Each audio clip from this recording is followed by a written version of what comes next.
제3부 1. 바실리 공작은 자신의 계획에 대해 깊이 생각하지 않았다.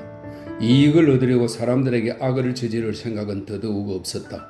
그는 그저 상류사회에서 성공을 거두고 그 성공을 습관으로 삼아버린 사교계 인사에 지나지 않았다.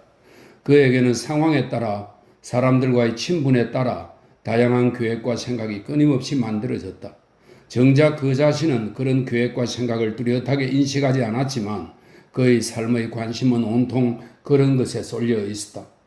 그런 계획과 생각이 한둘이 아니라 수십 개가 머릿속에서 진행되곤 했다. 어떤 것들은 이제 막 머리에 떠오르기 시작했고 어떤 것들은 실현되고 있었고 어떤 것들은 폐기되었다. 예를 들어 그는 이 사람은 권력을 쥐고 있다. 그의 신뢰와 우정을 얻고 그를 통해 일시 보조금의 지급을 확보해 두어야 해. 라거나 피에르는 이제 부자다. 이 인간을 꿰어 딸과 결혼시키고 내게 필요한 4만 루블을 빌려야 해. 라고 속으로 말하지 않았다. 그러나 권세를 가진 사람과 마주치는 순간이면 그 즉시 본능이 이 사람을 쓸모 있을 것이라고 그에게 속삭였다. 그러면 바실리 공작은 그에게 접근해서 기회를 잡는 대로 별다른 준비 없이 본능에 따라 아첨을 하고 허물 없이 굴면서 필요한 것을 말하곤 했다. 피에르는 모스크바에서 그의 손아귀에 있었다. 바실리 공작은 피에르가 당시 5등 문관의 관등에 해당하는 시정보에 임명되도록 일을 추진했고 청년이 페테르부르크로 함께 가서 자기 집에 묵어야 한다며 고집을 부렸다. 무심한 듯 하면서도 꼭 그렇게 되어야 한다는 의심의 여지없는 확신을 가지고서 바실리 공작은 피에르와 자신의 딸을 결혼시키는 데 필요한 모든 일을 하고 있었다. 만약 바실리 공작이 자신의 계획을 미리 궁리하는 사람이었다면 그렇듯 자연스러운 태도를 취하지 못했을 것이고 자신보다 지위가 높고 낮음에 상관없이 모든 사람과의 관계에서 그렇듯 소탈하고 친근하게 굴지도 못했을 것이다. 무언가가 그를 자신보다 더 강하고 부유한 사람들에게로 끊임없이 끌어당겼다. 그리고 그에게는 사람들을 이용해야 하고 또 그렇게 할 수 있는 순간을 포착해내는 남다른 재능이 있었다. 느닷없이 부자에다 베조프 백작이 된 피에로는 얼마 전까지만 해도 혼자 속 편하게 살던 자신이 이제 잠자리에서나 겨우 혼자 남을 정도로 사람들에게 둘러싸여 분주하게 지내고 있음을 느꼈다. 그는 서류에 서명을 하고 의미를 명확히 알 수 없는 관청들과 교섭을 하고 총관리인에게 무언가에 대해 질문을 하고 모스크바 근교의 영지에 가고 전에는 그의 존재에 대해 알고 싶어 하지도 않았으면서 이젠 그가 만나려 하지 않으면 모욕을 느끼고 괴로워하는 많은 인물들의 방문에 응해야 했다. 업무와 관련된 사람, 친척, 지인 등 온갖 다양한 사람들 모두가 젊은 상속인에게 한결같이 친절하고 다정한 호의를 보였다. 그들 모두가 피에르의 뛰어난 자질을 확신하고 있음이 의심할 여지 없이 분명했다. 그는 이런 말들을 끊임없이 들었다. 당신의 보기 드문 인자함으로 라든지 당신의 아름다운 마음으로 라든지 당신은 너무 순수해요 백작이라든지 아니면 만일 그 사람이 당신처럼 똑똑하다면 등등의 말들이었다. 그래서 그는 자신의 보기 드문 선량함과 보기 드문 총명함을 진심으로 믿기 시작했다. 늘 마음속 깊은 곳에서는 자신이 정말로 매우 선하고 매우 똑똑한 사람이라고 여겼기에 더욱 그랬다. 전에는 노골적으로 저기를 드러내던 사람들조차 그를 부드럽고 다정하게 대했다. 그토록 화를 잘 내던 허리가 길고 인형처럼 곱게 매만진 머리를 하고 있던 첫째 공작 영애도 장례식 후에 피에르의 방에 찾아왔다. 그녀는 눈을 내리깐 채 계속 얼굴을 붉히면서 그들 사이에 있었던 오해에 대해 매우 안타깝게 생각한다고? 이제 자신에게는 아무것도 부탁할 자격이 없음을 느낀다고? 지금은 큰 충격을 받은 후인이 자신이 그토록 사랑했고 그토록 큰 희생을 감내한 집에서 몇 주만 머물도록 청할 뿐이라고 말했다. 그녀는 이 말을 하며 마음을 억누르지 못하고 울음을 터뜨렸다. 차디찬 동상 같은 공작 영애가 그토록 변한 것에 감격한 피에르는 그녀의 손을 잡고 스스로 이유를 모른 채 용서를 빌었다. 그날부터 공작 영애는 피에르에게 줄 목도리를 짜기 시작했고 그에 대한 태도를 완전히 바꾸었다. 이보게 공작 영애를 위해 이 일을 해주게. 어쨌든 고인 때문에 그녀가 많은 고생을 했지 않나? 바실리 공작은 피에르에게 공작 영예를 위한 서류에 서명해달라면서 이렇게 말했다. 바실리 공작은 공작 영예의 머릿속에서 공작이 모자이크 들어간 서류 가방 사건에 관여한 사실을 말해야겠다는 생각이 떠오르지 않게 하려면 3만 루블짜리 엄이라는 뼈다귀를 가난한 공작 영예에게 던져줄 필요가 있다고 판단했다. 피에르는 엄에 서명했고 그때부터 공작 영예는 더욱 착해졌다. 소날의 자매들 또한 그에게 다정하게 대했는데 특히 점이 있는 예쁘장한 막내는 그를 볼 때마다 특유의 미소를 지으며 부끄러워해서 피에르를 종종 당황하게 만들었다. 피에르에게는 모든 사람들이 그를 사랑한다는 것이 아주 자연스럽게 여겨졌다. 누군가가 그를 좋아하지 않는다면 그것이야말로 부자연스럽게 느껴질 터여서 그는 자기를 둘러싼 사람들의 진심을 믿지 않을 수 없었다. 게다가 그는 이 사람들의 속내가 진심이냐 아니냐에 대해 스스로에게 물어볼 틈이 없었다.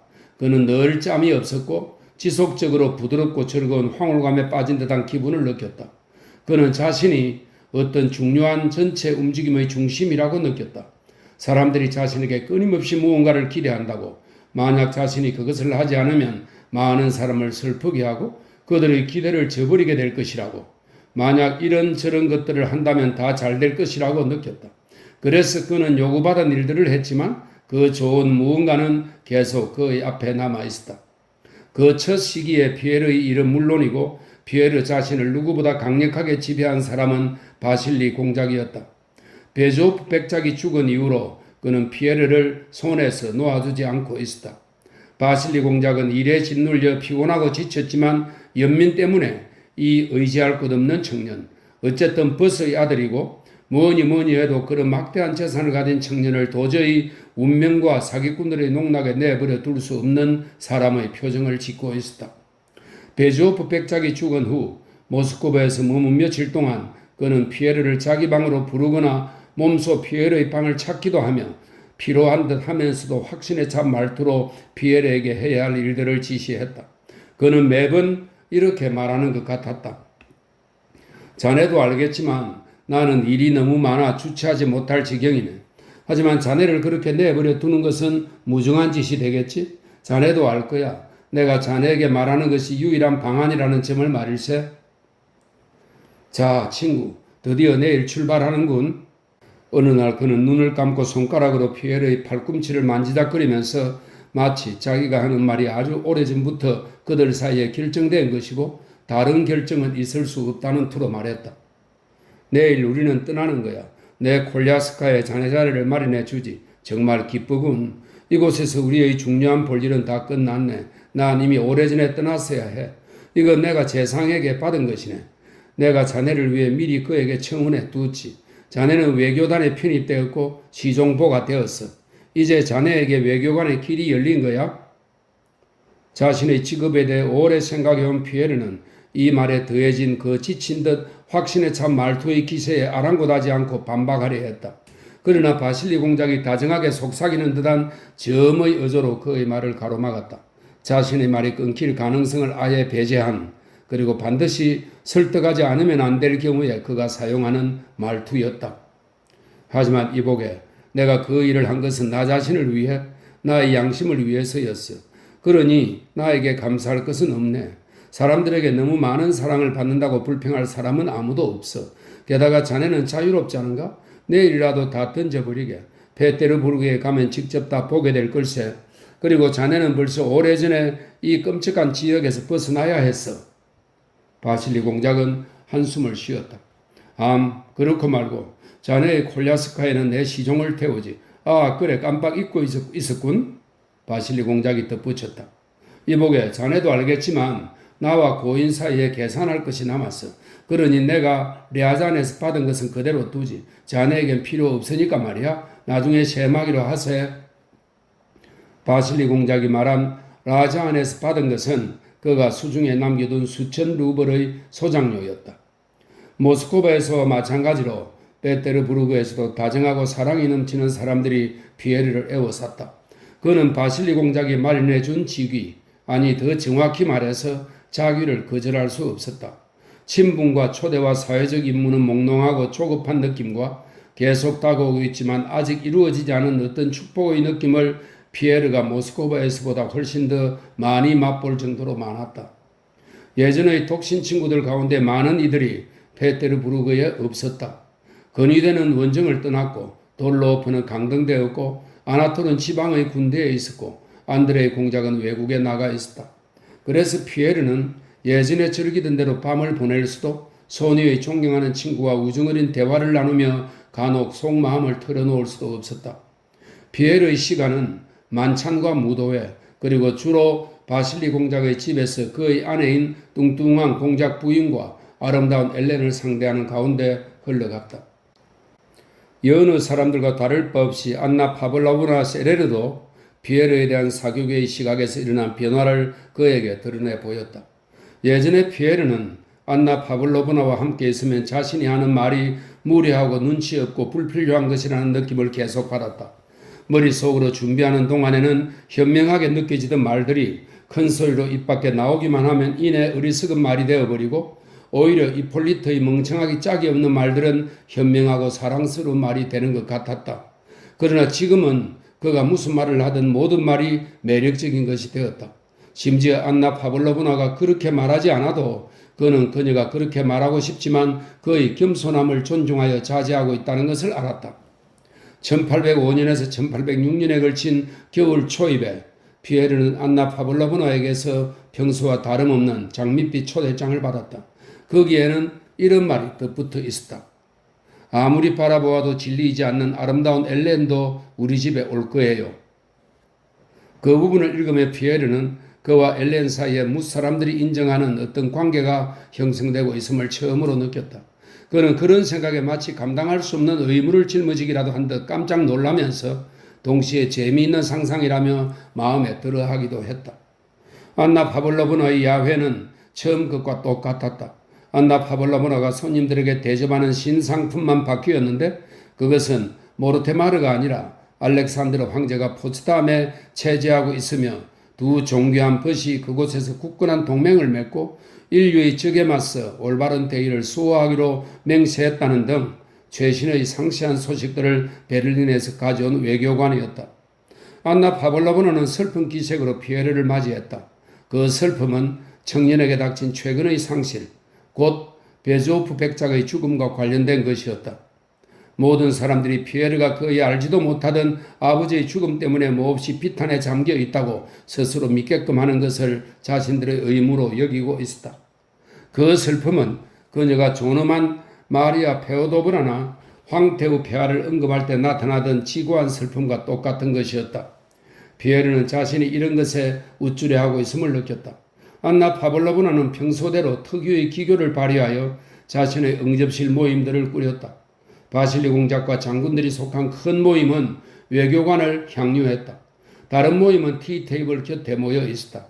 피에르는 첫 번째 모임에 끼이려고 했다.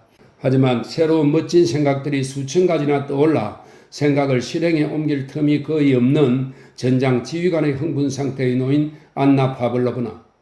안나 파블로브나가 피에르를 보고는 그의 소매를 손가락으로 만지작거렸다. 잠깐만요. 오늘 밤에 내가 당신을 위해 생각한 것이 있어요? 그녀는 엘렌을 쳐다보고 그녀를 향해 생긋 웃었다. 사랑하는 엘렌, 당신은 당신을 숭배하는 나의 귀여운 아주머니에게 친절을 베풀어야 해요. 아주머니와 10분쯤 함께 있어 줘요. 당신이 너무 심심해하지 않도록 당신에게는 사랑스러운 백작이 있어요. 백작도 당신과 함께 가는 걸 거절하지 않을 거예요. 미인이 아주머니 쪽으로 향했다. 그러나 안나 파블로브나는 마치 최후의 불가피한 명령을 내리지 않으면 안 된다는 듯한 표정을 지으며 피에르를 곁에 붙잡아 두고 있었다. 정말 매혹적이지 않아요? 물 위를 미끄러지듯 걸어가는 당당한 미인을 가리키며 그녀가 피에르에게 말했다. 몸가짐은 또 얼마나 훌륭한가요? 저렇게 젊은 아가씨에게 저런 재치와 저토록 훌륭하게 처신하는 솜씨가 있다니 저런 모습은 마음에서 우러나오는 거예요. 저런 아가씨를 자기 여자로 삼는 남자는 행복할 거예요. 그녀와 함께라면 아무리 비사교적인 남편이라도 사교계에서 가장 눈부신 자리를 차지하게 될 거예요. 그렇지 않나요? 난 그저 당신의 의견을 알고 싶어요. 그러고 나서야 안나 파블로브나는 피에르를 놓아주었다. 피에르는 엘렌의 몸가짐에 대한 안나 파블로브나의 질문에 진심으로 긍정적인 대답을 했다. 만약 그가 엘렌에 대해 생각한 적이 있다면 그것은 바로 그녀의 아름다움과 사교계에서 말없이 품위를 지키는 예사롭지 않게 침착한 능력에 대해서였을 것이다. 아주머니는 두 젊은이를 자신이 있는 한 구석으로 맞아들였다. 그러나 엘렌에 대한 동경을 숨기고 안나 파블로브나에 대한 두려움을 더 많이 드러내고 싶은 것 같았다. 그녀는 이 사람들과 무엇을 해야 되는지 묻는 듯 조카를 헐깃거렸다.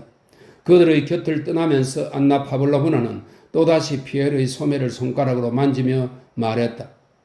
다음번에는 우리 집이 따분하다고 말하지 않기를 바랄게요. 그러고는 엘렌을 쳐다보았다.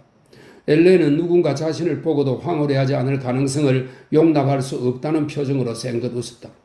아주머니는 기침을 하고 침을 삼킨 뒤 엘렌을 보아서 무척 기쁘다고 프랑스어로 말했다. 그러고는 피에르를 향해 똑같은 표정으로 똑같은 인사를 건넸다. 따분하고 더듬더듬 이어지는 대화 도중에 엘렌은 피에르를 돌아보며 그녀가 모두에게 짓던 화사하고 아름다운 미소를 보냈다. 피에르는 매우 익숙했던 그 미소가 그에겐 별 의미가 없어서 아무런 주의도 기울이지 않았다. 그때 아주머니가 고인이 된 피에르의 아버지 베조프 백작의 담뱃값 수집에 대해 말하며 자신의 담뱃값을 보여주었다. 엘렌 공작 영예가 담뱃값 위에 그려진 아주머니 남편의 초상화를 보여달라고 청했다. 이건 틀림없이 비네스가 만든 거군요. 피에르는 유명한 세밀 화가의 이름을 언급하며 담뱃값을 지기 위해 테이블로 몸을 구부리고 다른 테이블에서 벌어지는 대화에 귀를 기울였다. 그는 돌아다니고 싶어 슬며시 일어섰다. 그러나 아주머니가 엘렌의 등 뒤에서 곧장 그녀를 거쳐 담뱃갑을 내밀었다. 엘렌은 비켜주기 위해 앞으로 몸을 숙이고 미소 띤 얼굴로 돌아보았다. 야외에 참석할 때면 언제나 그렇듯이 그녀는 당시에 유행하던 앞뒤가 몹시 파인 드레스를 입고 있었다. 피에르에게 늘 대리석처럼 느껴지던 그녀의 가슴이 그의 눈과 어찌나 가까이 있던지 그는 무심결에 건시인 눈으로 그녀의 어깨와 목덜미의 생생한 매력을 감지했다. 게다가 그녀의 가슴은 그가 조금만 몸을 숙여도 닿을 만큼 그의 입술과 매우 가까이 있었다. 그녀의 체온과 향수 냄새가 느껴졌고 그녀가 움직일 때마다 삐걱대는 코르셋 소리가 들렸다. 그가 본 것은 드레스와 하나의 전체를 이룬 그녀의 대리석 같은 아름다움이 아니었다. 그가 보고 느낀 것은 그저 옷으로 덮여 있을 뿐인 그녀의 육체의 모든 매력이었다. 그리하여 우리가 한번 밝혀진 속임수로는 되돌아갈 수 없듯이 그도 그 매력을 한번 보고 나자 다른 식으로는 볼 수 없었다. 그녀는 그를 돌아보더니 검은 눈을 반짝이며 똑바로 쳐다보고 미소를 지었다. 그럼 당신은 지금껏 내가 얼마나 아름다운지 몰랐단 말이에요? 엘렌은 그렇게 말하는 듯 했다. 당신은 내가 여자라는 걸 몰랐어요? 그래요. 난 누구나 소유할 수 있는 또한 당신의 소유도 될 수 있는 여자예요. 그녀의 눈빛이 그렇게 말했다. 바로 그 순간 피에르는 엘렌은 자신의 아내가 될 수 있을 뿐 아니라 꼭 되어야 한다고 그렇게 될 수밖에 없다고 느꼈다. 순간 그는 마치 그가 그녀와 함께 홀레간 아래 서서 그 사실을 안 것처럼 그 사실을 확실히 알았다. 어떻게 하면 그렇게 될까? 그리고 언제? 그는 몰랐다. 심지어 그렇게 되면 좋을지 어떨지도 몰랐다. 심지어 왠지 좋지 않을 것 같은 느낌마저 들었다. 하지만 그는 그 일이 일어나리라는 것은 알았다. 피에르는 눈을 내리깔았다가 다시 들었다.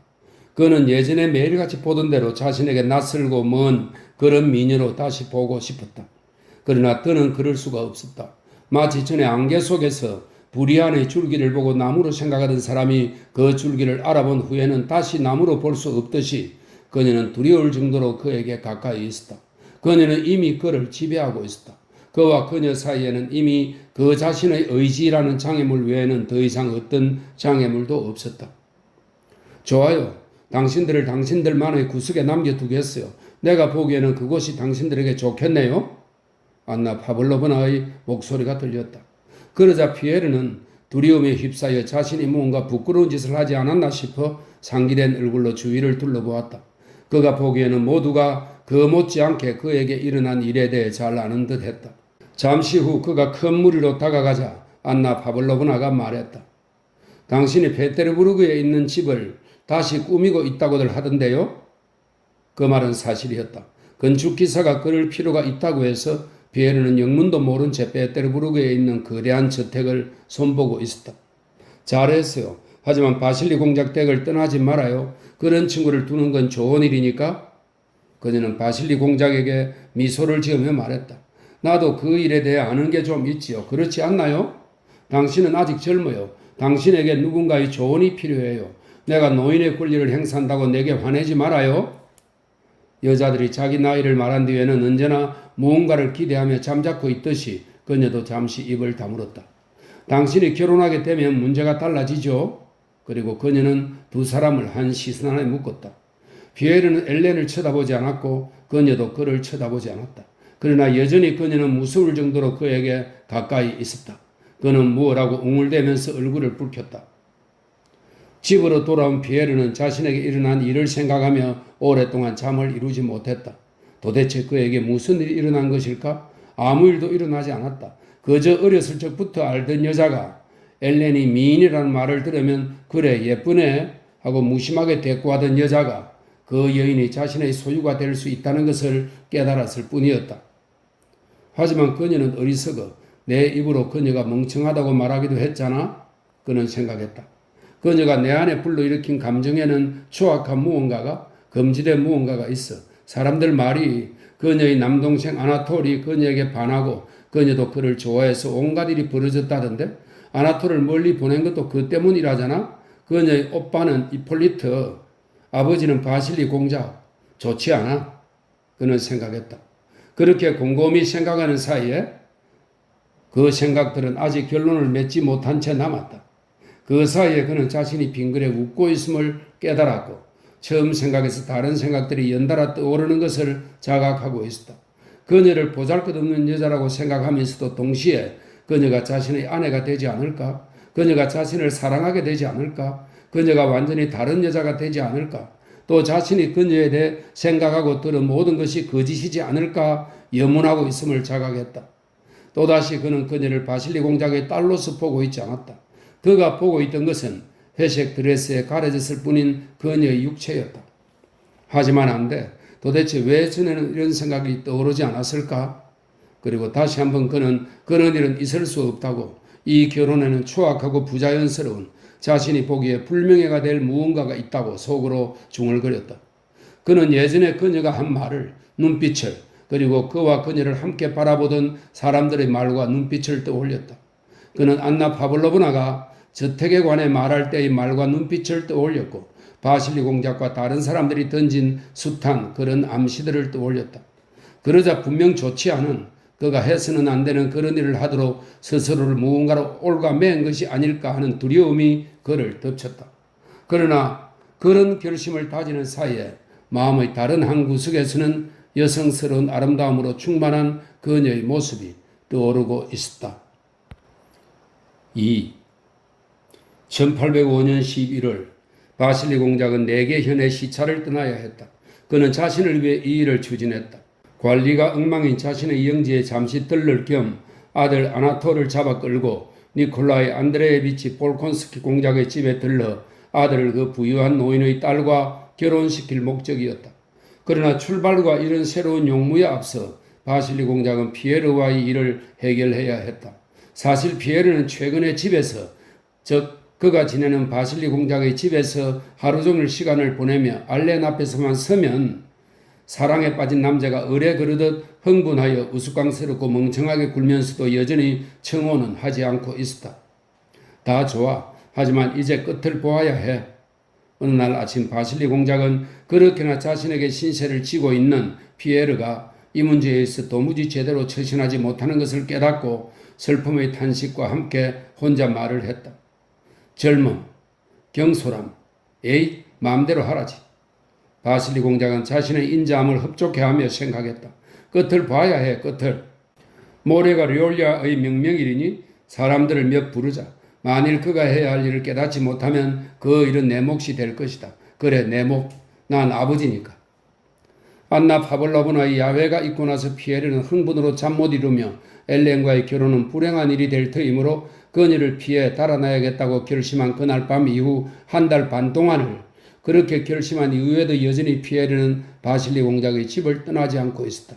그러면서 사람들 눈에 자신이 점점 더 그녀와 엮이고 있고 더 이상 그녀를 예전의 눈길로 바라볼 수 없고 그녀를 떠날 수 없으며 끔찍한 일이 되겠지만 자신의 운명을 그녀와 엮어야만 하리라는 점을 끔찍한 심정으로 느끼고 있었다. 어쩌면 그는 자신을 억누를 수 있었을지도 모른다. 그러나 손님을 맞는 일이 거의 없던 바실리 공작의 집에서는 야외가 열리지 않고 지나가는 날이 없었다. 즐거운 분위기를 망치고 모든 이들의 기대를 저버리기를 바라지 않는 한 피에르는 야외에 참석해야 했다. 바실리 공작은 어쩌다 집에 있을 때면 피에르의 곁을 지나가다 그의 손을 아래쪽으로 잡아당기며 깨끗이 면도한 주름투성이 뺨을 무심코 내밀어 입을 맞추게 하고는 내일 보세 라거나 만찬에 오게 그러지 않으면 자네를 볼 수 없으니 말이야 라거나 내가 남아있는 건 자네를 위해서야 라고 말하곤 했다. 그러나 바실리 공작은 그가 말한 대로라면 피에르를 위해 남았을 때에도 그와는 두 마디도 말을 나누지 않았다. 그럼에도 피에르는 자신이 그의 기대를 저버리지 못하리라고 느꼈다. 그는 날마다 똑같은 말을 중얼거렸다. 결국 그녀를 이해하고 그녀가 누구인지 분명히 알아야 해. 내가 전에 잘못 알았나? 아니면 지금 잘못 아는 건가? 아니, 그녀는 어리석지 않아. 아니, 그녀는 훌륭한 아가씨야. 그는 이따금 혼자 말을 했다. 그녀는 한 번도 실수한 적이 없어. 한 번도 어리석은 말을 한 적이 없어. 좀처럼 말을 하지 않지만 그녀가 하는 말은 언제나 솔직하고 분명해. 그러니까 어리석지 않아. 그녀는 한 번도 당황한 적이 없고 지금도 마찬가지야. 그러니까 나쁜 여자가 아니야. 종종 그와 그녀와 토론을 하거나 자신의 생각을 입 밖에 내는 경우가 있었다. 그럴 때마다 그녀는 짤막하지만 시의적절하게 말해서 자신이 그 문제에 흥미없음을 드러내는 의견으로 답하거나 피에르에게 자신의 탁월함을 무엇보다 생생하게 보여주는 말없는 미소와 눈빛으로 답하곤 했다. 그 미소에 비하면 모든 논쟁은 헛소리에 불과하다고 인정하는 점에서 그녀는 옳았다. 그녀는 언제나 신뢰에 찬 즐거운 미소로 오직 한 사람과만 관련된 미소로 그를 대했다. 그 미소 속에는 언제나 그녀의 얼굴을 아름답게 꾸미던 평소의 미소에 깃든 것보다 더 의미심장한 무언가가 있었다. 피에르는 알았다. 모두가 기다리는 것은 마침내 그가 한마디 말을 입 밖에 내고 어떤 선을 넘는 것뿐이었다. 그리고 머지않아 그 선을 넘게 되리라는 것을 알았다. 그러나 그 무시무시한 한 발짝을 떠올리기만 해도 이해할 수 없는 공포가 그를 사로잡았다. 자신이 그 무시무시한 10년으로 점점 더 끌려 들어간다고 느끼던 그 한 달 반 동안 피에르는 수천 번 스스로에게 물었다. 그래, 이게 뭐란 말인가? 결단력이 필요해. 정말 내게는 그것이 없단 말인가? 그는 마음을 정하고 싶었다. 그러나 자기 안에 있다고 생각했던 그리고 실제로 그에게 있었던 결단력이 이 경우엔 없다는 사실을 두려움과 함께 느끼고 있었다. 피에르는 자신이 완벽하게 순수하다고 느낄 때만 강해지는 사람들의 부류에 속했다. 하지만 안나 파블로브나의 집에서 담배갑을 앞에 놓고 경험한 욕망의 감정이 그를 사로잡았던 그날 이후로 그 갈망에 깃든 무의식적인 죄책감이 그의 결단력을 마비시켰다. 엘렌의 명명일에 바실리 공작의 집에서는 공작 부인이 가장 가깝다고 말하던 사람들, 즉 친척과 친구 몇 명만 모여 저녁 식사를 했다.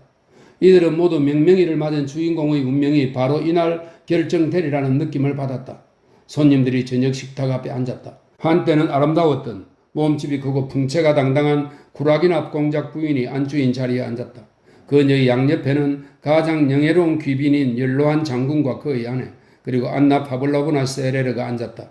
식탁 끝에는 그보다 나이가 덜 지긋한 귀빈들이 앉았다. 가족들도 그곳에 앉은 가운데 피에르와 엘렌은 나란히 앉았다. 바실리 공작은 식사를 하지 않았다. 그는 식탁 주위를 즐거운 기분으로 돌아다니며 이 손님 저 손님 옆에 돌아가며 앉았다. 그는 엘렌과 피에르를 제외한 모든 사람에게 허물없는 유쾌한 말을 던졌다. 두 사람이 그 자리에 있는 것을 모르는 듯 했다. 바실리 공작은 모두에게 활기를 불어넣었다. 촛불들이 환하게 타올랐고 은제와 크리스탈제 그릇, 귀부인들의 의상과 금은으로 만든 견장들이 반짝반짝 빛났다. 식탁 주위에는 붉은 카프탄을 입은 하인들이 빠른 걸음으로 돌아다녔다. 나이프와 컵과 접시 소리, 식탁 주위 여기저기에서 대화를 나누는 활기찬 말소리가 들렸다. 한쪽 끝에서는 나이 지긋한 시종이 늙은 남작 부인을 향해 열렬한 사랑을 장담하는 소리와 그녀의 웃음소리가 들렸고 다른 쪽 끝에서는 마리아 빅토로브나라는 여인의 실패에 대한 이야기가 들렸다. 식탁 한가운데에서는 바실리 공작이 청중을 끌어모으고 있었다. 그는 입가에 익살맞은 미소를 머금고 최근 수요일에 열린 참의원 회의에 관해 부인들에게 들려주고 있었다. 그 회의에서 페테르부르크의 신임 군정 총독인 세르게이 쿠지미치 미스토노프는 알렉산드로 파블로비치 황제가 군대에서 보낸 당시 유명했던 칙서를 받아 낭독했다. 황제는 칙서에서 자신은 사방에서 국민의 충성심에 대한 성명을 받고 있으며 페테르부르크의 성명에 특히 기뻐한다고, 그런 국민의 수장이 된 영예를 자랑스럽게 여기며 그에 걸맞은 군주가 되기 위해 노력할 것이라고 말했다. 이 칙서는 다음과 같은 말로 시작되었다. 세르게이 쿠지미치, 사방에서 내 귀로 소문이 전해오고 있어. 등등. 그래서 세르게이 쿠지미치에서 더 나아가지 못했단 말인가요? 한 부인이 물었다. 네, 들 것만큼도요? 바실리 공작이 웃음을 터뜨리며 대답했다. 세르게이 쿠지미치, 사방에서 세르게이 쿠지미치. 가염 바즈미트노프는 더 이상 읽을 수 없었습니다. 몇 번이나 편지를 읽으려 했지만 세르게이라고 말하는 순간 흐느낌이 튀어나오고 쿠지미치 하면 눈물이 쏟아지고 사방에서 하면 흐느낌에 소리가 묻히고 그래서 그는 읽을 수가 없었어요. 그리고 또다시 손수건, 또다시 세르게이 쿠지미치, 사방에서 또 눈물. 결국에는 사람들이 다른 사람에게 읽어달라고 부탁했지요. 쿠지미치, 사방에서, 그리고 눈물. 누군가가 낄낄거리며 따라했다. 심술궂게 굴지 좀 말아요. 식탁의 다른 쪽 끝에서 안나 파블로브나가 위협적인 손짓을 하고는 말했다. 그가 얼마나 훌륭한 사람인데요. 우리의 착한 바즈미트노프. 다들 왁자지껄 웃으댔다. 영예로운 상석에 앉은 이들도 모두 온갖 다채로운 활기찬 분위기의 영향을 받아 즐거워 보였다. 피에르와 엘렌만 식탁 말석에 말없이 나란히 앉아 있었다. 두 사람은 얼굴에 세르게이 쿠지미치와 상관없는 환한 미소를, 자신들의 감정을 부끄러워하는 미소를 조심스레 띠고 있었다. 다른 사람들이 무슨 말을 하든, 아무리 웃고 농담을 하든, 아무리 맛있게 라임 포도주와 소태와 아이스크림을 먹든, 아무리 이 한상에게서 시선을 돌리려 하면서 이 한상에게 태연하고 무심한 척 하든, 그들이 두 사람에게 이따금 던지는 시선을 보면 세르게이 쿠지미치 이야기도 웃음도 음식도 모든 것이 억지로 꾸며낸 듯 했고, 그 모임의 관심은 온통 오직 이 한상 피에르와 엘렌에게 쏠린 것 같았다. 바실리 공장은 세르게이 쿠지미치가 흐느끼던 모습을 흉내내는 중간에 딸 쪽으로 재빨리 시선을 던지곤 했다. 그리고 그가 웃음을 터뜨렸을 때 그의 표정은 이렇게 말하고 있었다. 그래, 모든 게 잘 되고 있어. 오늘 다 결정 날 거야. 안나 파블로브나는 우리의 착한 바즈미트노프를 위해 그에게 나무라는 몸짓을 했다. 하지만 그 순간 피에르를 향해 순간적으로 반짝인 그녀의 눈동자에서 바실리 공작은 미래의 사위와 딸의 행복에 대한 축하를 읽었다.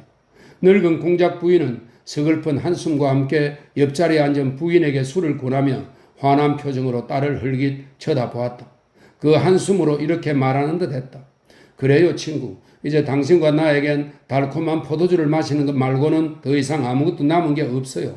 이제는 저 젊은이들이 너무나 뻔뻔스럽고 불순하게 보일 만큼 행복해질 테니까요.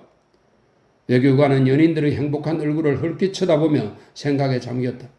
내가 흥미라도 가진 듯이 떠들어대는 이 모든 것이 얼마나 어리석은 말인가. 바로 저런 게 행복이지.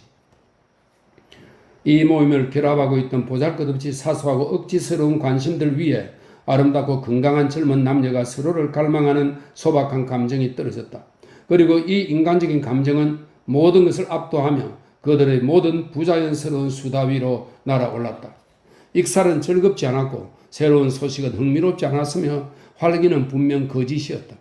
그들뿐 아니라 시중을 들던 하인들도 똑같이 느꼈던지 얼굴을 환히 빛내는 아름다운 엘렌과 불거래하고 살찐 행복과 불안이 뒤섞인 피에르의 얼굴을 넋 잃고 보다가 시중드는 순서를 잊곤 했다. 초의 불빛조차 이 행복한 두 사람의 얼굴만 비추는 것 같았다. 피에르는 자신이 모든 것의 중심임을 느끼고 있었다. 이런 상황은 그를 기쁘게 하는 동시에 난처하기도 했다. 그는 어떤 일에 깊이 몰두한 사람의 상태에 있었다. 아무것도 보이지 않았고 이해되지도 들리지도 않았다. 그저 이따금 예기치 않게 마음속에서 단편적인 생각과 현실의 인상이 어른거릴 뿐이었다. 벌써 이렇게 다 끝났구나. 그는 생각했다. 이 모든 게 어쩌다 일어난 걸까? 이렇게 빨리 그녀 한 사람을 위해서나 나 한 사람을 위해서가 아니라 모두를 위해 이 일이 반드시 이루어져야 한다는 걸 이제 알겠어. 다들 너무나 이 일을 기다리고 있어서 이 일이 일어날 거라고 확신하고 있어서 나는 저들의 기대를 저버릴 수 없어. 그럴 수 없어. 그런데 이 일은 어떻게 일어나는 거야? 모르겠어. 하지만 일어날 거야. 반드시 일어날 거야. 피에르는 자신의 눈동자 바로 곁에서 빛나고 있는 어깨를 헐깃거리며 생각했다. 순간 불현듯 그는 무언가가 부끄러워졌다. 자기가 모두의 관심을 독차지하는 것이, 다른 사람들의 눈에 행운아로 비치는 것이, 잘생기지도 않은 얼굴로 헬레네를 차지하는 파리스가 된 것이 거북했다. 하지만 분명 이런 일은 언제나 이런 식으로 일어나고 또 이렇게 되어야 하는 거야. 그는 스스로를 위로했다. 그런데 이 일을 위해 내가 한 것은 도대체 무엇인가? 언제 이 일이 시작된 것인가? 나는 바실리 공작과 함께 모스크바를 떠났다. 그때만 해도 아직 아무 일이 없었다. 그 다음에 내가 그의 집에 묵으면 안 되는 이유도 없지 않았던가? 그러고 나서 나는 그녀와 카드 놀이를 하고 손가방을 들어주고 함께 썰매도 탔다. 도대체 이 일이 언제 시작된 것인가? 이 모든 일이 언제 이루어진 것인가? 지금 그는 구원자로서 여기 그녀 곁에 앉아 그녀의 숨소리를, 그녀의 몸짓을, 그녀의 아름다움을 보고 듣고 느끼고 있다. 그러자 문득 그토록 뛰어나게 아름다운 사람은 그녀가 아니라 자기 자신처럼 느껴지고 사람들이 자기를 그처럼 쳐다보는 것도 그래서인 것 같다. 그는 사람들의 감탄에 행복해져서 가슴을 편다. 고개를 들고 자신의 행복에 기뻐한다. 갑자기 어떤 목소리가, 낯익은 누군가의 목소리가 들리고 그에게 무언가를 재차 말한다. 그러나 피에르는 다른 것에 마음을 빼앗긴 나머지 그 말을 알아듣지 못한다. 볼콘스키 공작에게서 언제 편지를 받았는지 묻고 있네. 바실리 공작이 똑같은 말을 세 번째 되풀이한다. 이보게, 정말로 얼이 빠졌군. 바실리 공작이 빙그레 웃는다. 피에르는 모두가 그와 엘렌을 향해 싱글거리는 것을 본다. 뭐 당신들이 모두 알고 있다면 어쩔 수 없지. 피에르는 속으로 혼자 말을 한다. 뭐 어쩌겠어? 사실인데. 그러고 나선 특유의 어린아이 같은 온순한 미소를 짓는다. 그러자 엘렌도 쌩긋 웃는다. 언제 받았냐니까? 올미치에서 온 건가? 바실리 공장은 논쟁을 해결하기 위해 꼭 알아야 한다는 듯 거듭 묻는다. 그런 하찮은 것에 대해 말하고 생각하고 해도 되는 걸까? 피에르는 생각한다. 네, 올미치에서 왔습니다. 그는 한숨을 쉬며 대답한다. 저녁 식사가 끝나자 피에르는 다른 사람들을 뒤따라 자신의 숙녀를 응접실로 안내했다. 손님들이 흩어지기 시작했고 몇몇 사람들은 엘렌에게 작별 인사를 하지 않고 떠났다. 또 다른 몇몇은 마치 그녀를 그녀의 중대한 일에서 떼어놓고 싶지 않은 듯 잠시 다가봤다가 배웅을 만류하며 서둘러 떠났다. 외교관은 서글픈 얼굴로 입을 꾹 다문 채 응접실에서 나갔다. 피에르의 행복에 비하면 외교관으로서의 출세가 몹시도 공허해 보였던 것이다. 늙은 장군은 발 상태가 어떤지 묻는 아내에게 성난 목소리로 투덜거렸다. 에이, 멍청한 할망구 같으니. 그는 생각했다. 저기 엘레나 바실리예브나는 50살이 되어도 계속 아름다울 거야. 당신에게 축하 인사를 드려도 될 것 같네요. 안나 파블로브나가 공작 부인에게 속삭이며 힘껏 입을 맞추었다. 편두통만 없다면 남아있으려만. 공작 부인은 아무 대꾸도 하지 않았다. 딸의 행복에 대한 질투가 그녀를 괴롭히고 있었다. 손님들을 전송하는 동안 피에르는 그들이 앉아있던 작은 응접실에 엘렌과 단둘이 오랫동안 남아있었다. 그는 전에도, 그러니까 지난 한 달 반 동안에도 종종 엘렌과 단둘이 남곤 했지만 한 번도 그녀에게 사랑의 말을 한 적이 없었다. 이제 그는 그것이 불가피하다고 느끼면서도 이 마지막 한 걸음을 도저히 내디딜 수가 없었다. 그는 부끄러웠다. 자기가 여기에 엘렌 곁에 있는 것이 마치 남의 자리를 차지한 것처럼 느껴졌다. 이 행복은 너를 위한 것이 아니다. 내면의 목소리가 그에게 말하고 있었다. 이 행복은 너에게 있는 것을 갖지 못한 사람들을 위한 것이다. 그러나 무슨 말이든 해야 했다. 그래서 입을 열었다. 그녀에게 오늘의 야회가 만족스러운지 물었다. 언제나처럼 단순하게 그녀는 오늘의 명명일은 자신에게 가장 기쁜 날들 가운데 하루였다고 대답했다. 가장 가까운 친척들 몇 명은 아직 남아있었다. 그들은 큰 응접실에 앉아있었다. 바실리 공작은 느릿느릿한 걸음으로 피에르에게 다가갔다. 피에르는 자리에서 일어나며 이미 시간이 많이 늦었다고 말했다. 마치 피에르가 하는 말이 너무 이상해서 알아들을 수도 없었다는 듯 바실리 공작이 묻는 듯 엄한 눈초리로 그를 바라보았다. 그러나 뒤이어 엄한 표정은 바뀌었다. 바실리 공작은 피에르의 손을 아래로 잡아 끌어 그를 안치고는 다정한 미소를 지었다. 자, 어떠냐, 료냐? 그는 곧장 딸을 향해 평소의 다정함이 깃든 허물없는 투로 말을 걸었다. 그런 허물없는 말투는 자녀들을 어릴 때부터 귀여워해온 부모들에게 저절로 배우는 것이지만 바실리 공작은 다른 부모들을 모방한 것이었을 뿐이었다. 그는 다시 피에르를 향해 말했다. 세르게이 쿠즈미치 사방에서 그는 조끼의 맨위 단추를 끌으며 말했다. 피에르는 빙그레 웃었지만 그의 미소에는 그가 이 순간 바실리 공작의 관심거리가 세르게이 쿠즈미치의 일화가 아니라는 점을 이해하고 있다는 사실을 엿보였다. 바실리 공작도 피에르가 그 점을 알고 있다는 것을 깨달았다. 바실리 공작은 갑자기 뭐라고 두들거리며 나갔다. 피에르의 눈에는 바실리 공작조차 당혹스러워하는 것 같았다. 그 늙은 사교계 인사가 허둥지둥하는 모습이 피에르의 마음을 움직였다. 피에르는 엘렌을 돌아보았다. 그녀도 당황한 듯 했고 그녀의 시선은 이렇게 말하는 듯 했다. 어쩌겠어요? 당신 잘못인걸요? 어쩔 수 없어. 넘어서야 해. 하지만 할 수 없어. 난 못해. 피에르는 이렇게 생각하며 다시 그와 상관없는 세르게의 쿠즈미치 이야기를 꺼내며 그 일화를 제대로 듣지 못한 탓에 그것이 어떤 것이었는지 물었다. 엘렌은 생긋 웃으며 자기도 모른다고 대답했다. 바실리 공작이 응접실에 들어섰을 때 공작 부인은 중년 부인과 함께 피에르에 대해 조용히 말을 나누고 있었다. 물론 저 둘은 아주 멋진 배필이지만 행복은 결혼은 하늘에서 맺어주는 거잖아요? 중년 부인이 대답했다. 바실리 공작은 마치 부인들의 대화를 듣고 있지 않다는 듯이 먼 구석으로 가서 소파에 앉았다. 그는 눈을 감고 조는 것 같았다. 그의 머리가 아래로 떨어지나 싶더니 번쩍 눈을 떴다. 알린, 그가 아내에게 말했다. 저애들이 뭘 하고 있는지 가서 봐. 공작 부인은 의미심장하면서도 무심한 표정으로 문을 지나치며 응접실 안을 몰래 훔쳐보았다. 피에르와 엘렌은 여전히 앉아서 이야기를 나누고 있었다. 똑같아요. 그녀가 남편에게 대답했다. 바실리 공작이 인상을 찌푸리고 입술을 한쪽으로 삐죽했다. 특유의 불쾌하고 야비한 표정으로 두 뺨이 실룩거렸다. 그는 몸을 흔들며 자리에서 일어나 고개를 뒤로 젖힌 채 단호한 걸음으로 부인들 옆을 지나 작은 응접실로 갔다. 그는 빠른 걸음으로 기쁨에 차서 피에르에게 다가갔다. 공작의 얼굴이 예사롭지 않은 엄숙한 표정을 짓고 있어서 피에르는 깜짝 놀라 일어났다. 하나님 감사합니다. 그가 말했다. 아내가 전부 말해 주었네. 그는 한 손으로 피에르를 다른 손으로는 딸을 끌어안았다. 리올야, 정말 기쁘구나. 그의 목소리가 들렸다. 나는 자네 아버님을 사랑했네. 이 아이는 자네에게 좋은 아내가 될 거야. 하나님이 두 사람에게 축복을 내려주시길.